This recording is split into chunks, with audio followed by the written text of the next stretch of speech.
Kepanikan warga terjadi saat hujan deras disertai angin kencang mengakibatkan banjir bandang di sejumlah titik di kota Sukabumi, Jawa Barat 5 November lalu.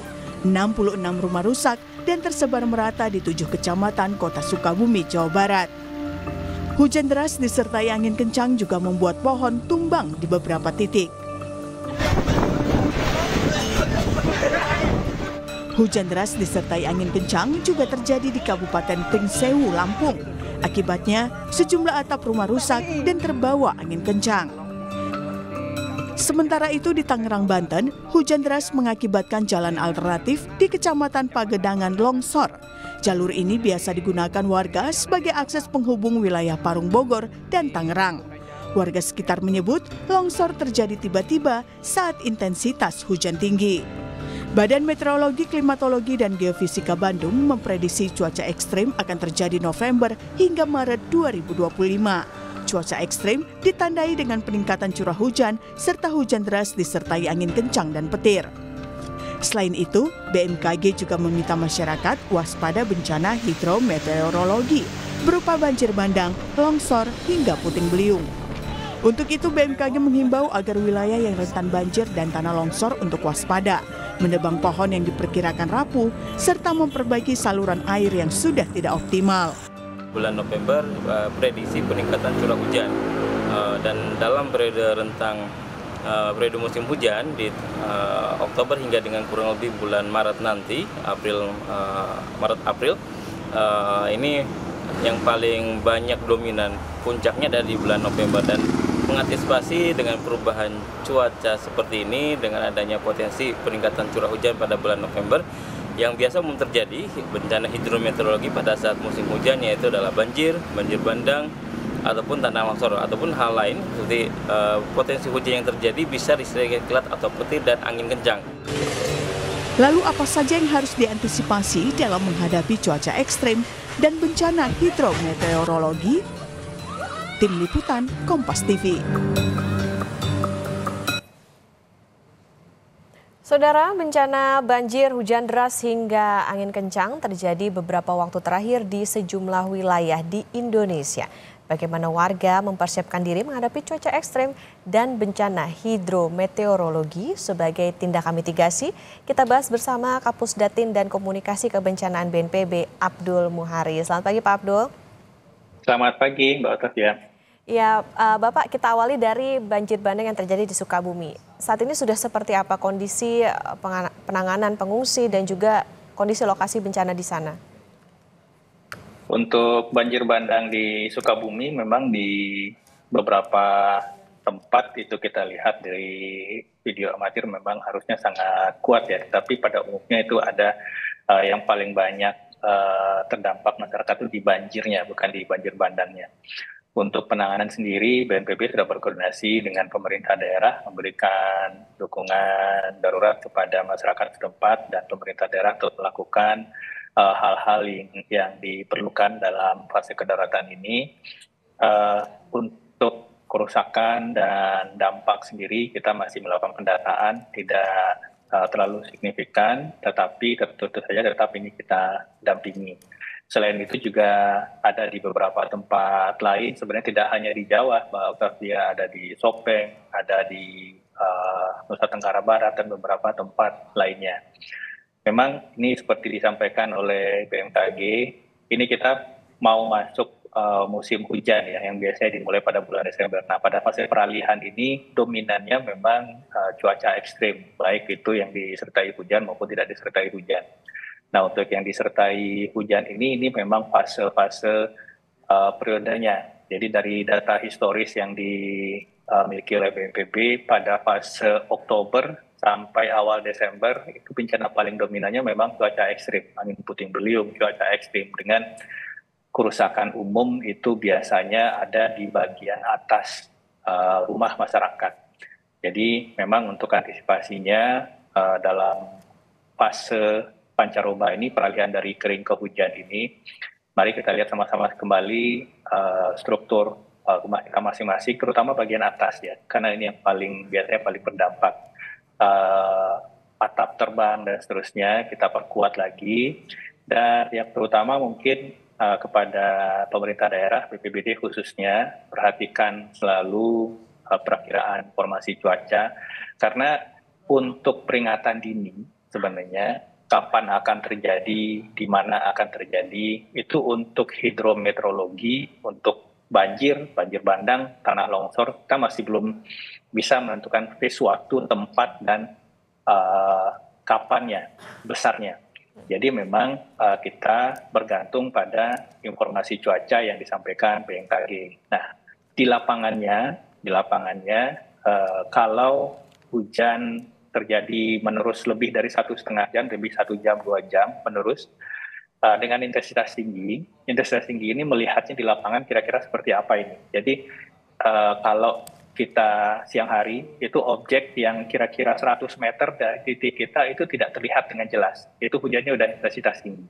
Jadi misalkan seperti kita sering ketika di jalan tol tiba-tiba hujannya sangat deras, jarak pandang kita ke mobil depan itu kurang dari 10 meter, kurang dari 20 meter, itu hujan intensitas tinggi. Nah, pada kondisi-kondisi seperti ini, saudara-saudara kita masyarakat yang ada di kawasan sempadan lereng, 100 meter dari lereng tebing yang mungkin tidak ada vegetasi, atau 50 meter dari badan sungai kiri kanan, itu sebaiknya evakuasi mandiri dulu sampai nanti muka air di badan sungai itu kembali normal. Jangan sampai begitu hujan reda langsung kembali, karena biasanya ada jeda waktu 1-2 jam untuk debit air yang ada di hulu itu untuk turun ke bawah.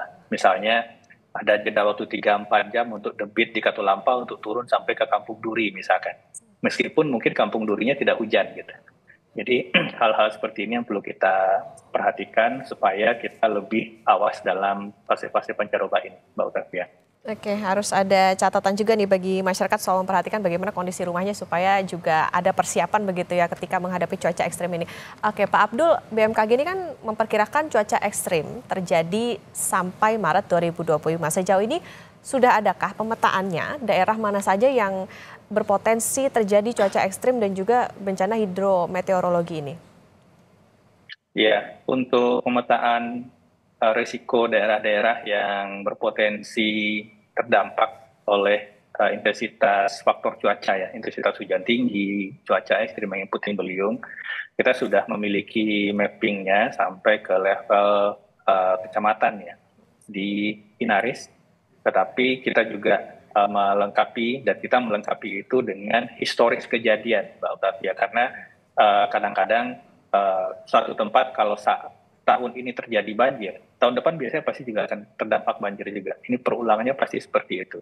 Sehingga dari historis itu kita tahu daerah-daerah mana yang setiap tahun itu berulang pasti dampaknya banjir, atau daerah-daerah yang secara frekuentatif, meskipun lokasinya berbeda-beda, tapi misalkan Kabupaten Bogor, itu daerah yang paling tinggi frekuensi kejadian tanah longsor di Indonesia.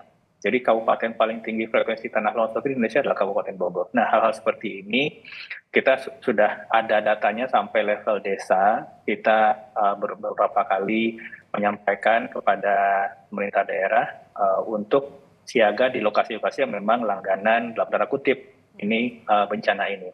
Nah, ada satu hal yang penting, Mbak Octavia, untuk daerah-daerah yang memang setiap tahunnya itu mengalami kejadian bencana hidrometeorologi. Misalkan di Kalimantan itu banjir menerus, kalau musim hujan bisa dengan periode hingga 2-3 minggu genangan. Ini dari sekarang agar menetapkan status siaga darurat. Kenapa penting status siaga darurat? Karena kita tahu biasanya awal musim hujan itu di akhir tahun dan awal tahun. Akhir tahun 2024 hingga awal tahun 2025. Ini biasanya anggaran di daerah belum siap. Anggaran 2024-nya sudah habis, anggaran 2025-nya nanti belum siap pakai. Nah, pada kondisi-kondisi seperti ini hal yang sangat teknis, tetapi akan mengganggu nantinya penanganan darurat. Kalau status siaga darurat ditetapkan oleh pemerintah daerah, maka BNPB, pemerintah melalui BNPB itu bisa mengintervensi, mendukung alat, perangkat, prasarana, sumber daya, dan anggaran. Jadi, kami menghimbau kepada pemerintah daerah, untuk daerah yang memang rawan banjir, setiap tahun terkena banjir dari sekarang, tetapkan status siaga darurat, lakukan apel kesiapsiagaan, cek ketersediaan alat perangkat, perahu karet, pompa, dan seterusnya. Jika kurang, segera meminta dukungan kepada pemerintah pusat melalui BNPB. Harus ada perhatian khusus juga dari pemerintah, terutama di titik-titik yang sering kali atau menjadi langganan terjadinya bencana. Pak Abdul, kita bicara soal likuifaksi di Mamuju Tengah, itu gimana antisipasinya? Ada tanda-tandakah yang perlu diwaspadai warga? Baik, perlu kita koreksi dan kita luruskan bahwa yang terjadi di Mamuju itu bukan likuifaksi. Jadi itu gerakan tanah yang disebabkan oleh faktor ada aliran air di bawah permukaan dan seterusnya. Karena yang kita sebut dengan likuifaksi adalah peristiwa naiknya air bawah permukaan sehingga membuat tanah di atas menjadi lunak karena faktor gempa. Jadi kalau likuifaksi kita bicara gempa. Kalau dia tidak ada gempa itu bukan likuifaksi, tetapi gerakan tanah biasa. Kebetulan waktu itu ada di sisi perkebunan yang ada saluran airnya. Nah, kalau tidak ada saluran airnya, gerakan tanah seperti ini sebenarnya sangat sering terjadi di daerah Jawa Barat, di Bandung, Bandung Barat, di Sumedang, dan seterusnya.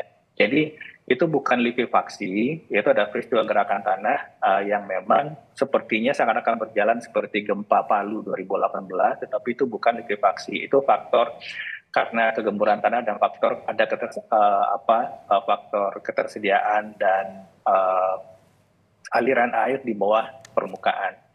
Ini kami sudah berkoordinasi dengan PVMBG, Pusat Penelitian Vulkanologi dan Mitigasi Bencana Geologi, Badan Geologi Kementerian SDM, untuk melihat secara lebih detail fenomena yang terjadi. Yang pasti saya luruskan itu bukan likuifaksi, tapi tentu saja ini akan menjadi catatan kita untuk melihat potensi-potensi serupa di tempat lain. Oke, masih terjadi, diprediksi masih terjadi cuaca ekstrim ini sampai dengan akhir tahun. Bahkan tadi BMKG juga memprediksi akan terjadi sampai di Maret 2025. Tentunya ini menjadi antisipasi tidak hanya bagi masyarakat tapi juga pemerintah daerah soal tadi penerapan status siaga bencana itu tadi, dan juga terutama di daerah-daerah yang menjadi langganan bencana. Terima kasih Kapusdatin dan Komunikasi Kebencanaan BNPB Pak Abdul Muhari sudah bersama di Sapa Indonesia Pagi. Sehat selalu Pak Abdul. Terima kasih Mbak Otavia.